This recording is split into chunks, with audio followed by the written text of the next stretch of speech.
Assalamualaikum warahmatullahi wabarakatuh.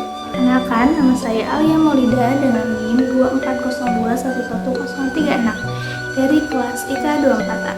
Pada video kali ini, saya akan membawakan sebuah cerita rakyat yang sangat terkenal di Indonesia, khususnya di Tanah Sunda. Cerita ini mengisahkan tentang seorang pemuda bernama Sangkuriang dan asal mula terbentuknya Gunung Tangkuban Parahu. Yuk kita simak bersama-sama kisah legendaris Dongeng Sangkuriang dan Tangkuban Parahu. Pada zaman dahulu, di sebuah kerajaan makmur bernama Parahyangan, hiduplah seorang putri cantik bernama Dayang Sumbi. Dia suka sekali menenun. Suatu hari Dayang Sumbi menenun di teras istana.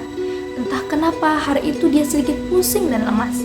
Sementara benang pemintalnya berkali-kali jatuh. Dayang Sumbi menjadi malas mengambilnya. Karena jengkel, benang pintalnya terus jatuh. Dia pun berkata, "Barang siapa yang mengambil benang pintalan itu untukku, saya bersumpah kalau dia laki-laki akan kuambil sebagai suamiku." Dayang Sumbi senang karena benang itu sudah berada di dekatnya. Lalu siapa gerangan yang mengambilnya? Siapa yang telah mengambilkan benang pintar itu untukku? Sepertinya tidak ada orang di sini.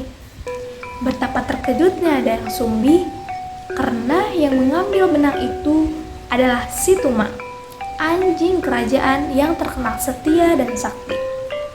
Bagaimanapun, Dayang Sumbi tidak bisa mencabut sumpahnya. Dia pun menikah dengan Tumang. Hasil pernikahan mereka, Dayang Sumbi melahirkan seorang bayi laki-laki yang berwujud manusia, yang diberi nama Sangkuriang.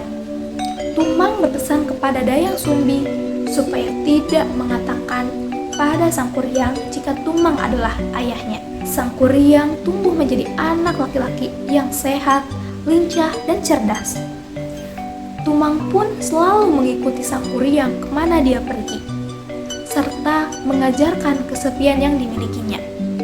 Sangkuriang mengira Tumang adalah anjing peliharaan semata.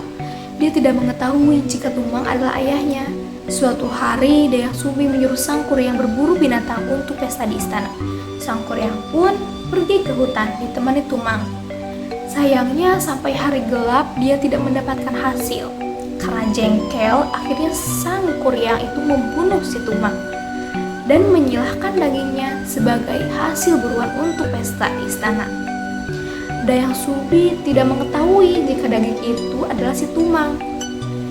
Dia mengira daging itu hasil buruan. Akhirnya Sangkuriang mengakui perbuatannya. Dayang Sumbi tidak bisa menahan emosinya. Dia memukul Sangkuriang di keningnya hingga mengucurkan darah. Akibat perbuatannya yang sudah memukul Sangkuriang, Dayang Sumbi diusir dari istana oleh sang raja. Bagaimanapun, Sangkuriang adalah calon putra mahkota, tidak ada yang boleh memukulnya. Dayang Sumbi pun akhirnya pergi meninggalkan istana. Waktu pun berlalu. Sangkuriang tumbuh menjadi pemuda tampan, sakti, dan disegani. Suatu hari dia pergi berburu di hutan. Alangkah terkejutnya dia saat bertemu dengan seorang gadis yang sangat cantik. Sangkuriang tidak tahu jika perempuan itu adalah Dayang Sumbi, ibunya. Begitu pula sebaliknya, mereka saling jatuh hati. Sangkuriang tidak berpikir lama untuk melamar Dayang Sumbi. Kemudian Dayang Sumbi menerima lamaran itu. Dia sama sekali tidak mengenal Sangkuriang yang sudah tumbuh dewasa. Namun sebelum hari pernikahan mereka, Dayang Sumbi menemukan bekas luka di kening Sangkuriang yang sama persis dengan anaknya dulu. Dayang Sumbi segera berusaha mencari akal untuk menggagalkan pernikahannya dengan Sangkuriang. Dayang Sumbi sudah memikirkan syarat itu, suatu hal yang tidak mungkin dipenuhi oleh Sangkuriang. "Aku ingin kamu mengubah bukit itu menjadi bendungan dan membuat perahu untuk menyusuri bendungan itu. Semua itu harus sudah selesai sebelum fajar menyingsing." Permintaan Dayang Sumbi sungguh berat. Namun, Sangkuriang tidak ingin kehilangan Dayang Sumbi. Sangkuriang mengeluarkan seluruh kesaktiannya. Dia mengundang seluruh makhluk halus dan jin untuk membantunya. Kesaktiannya ini dulu diajarkan oleh ayahnya Tumang. Mereka lalu bekerja semalaman menutup sungai dan mata air dengan lumpur dan tanah. Saat semua sudah terbendung, Sangkuriang pergi menebang pohon raksasa dan mulai mulai membuat perahu yang sangat besar. Dayang Sumbi mulai gelisah sebab pekerjaan sang kuryang hampir selesai. Padahal fajar masih lama. Dayang Sumbi berdoa dengan khusyuk kepada Tuhan agar usaha sang kuryang gagal dan tidak ada yang membantu sang kuryang menyelesaikan pembuatan perahu besar itu sebelum fajar tiba. Keajaiban pun terjadi, matahari terbit lebih cepat. Usaha sang kuryang pun gagal. Sang kuryang sangat marah saat mengetahui jika dia ditipu. Kemudian sang kuryang menendang perahu buatannya. Perahu itu jatuh dengan posisi terbalik dan berubah menjadi gunung yang hingga sekarang dikenal dengan sebutan Gunung Tangkuban Parahu. Demikianlah cerita tentang sang kuryang dan asal-usul Gunung Tangkuban Parahu.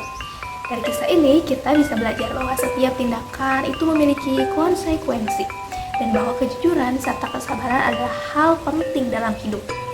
Terima kasih telah menyimak video ini hingga akhir.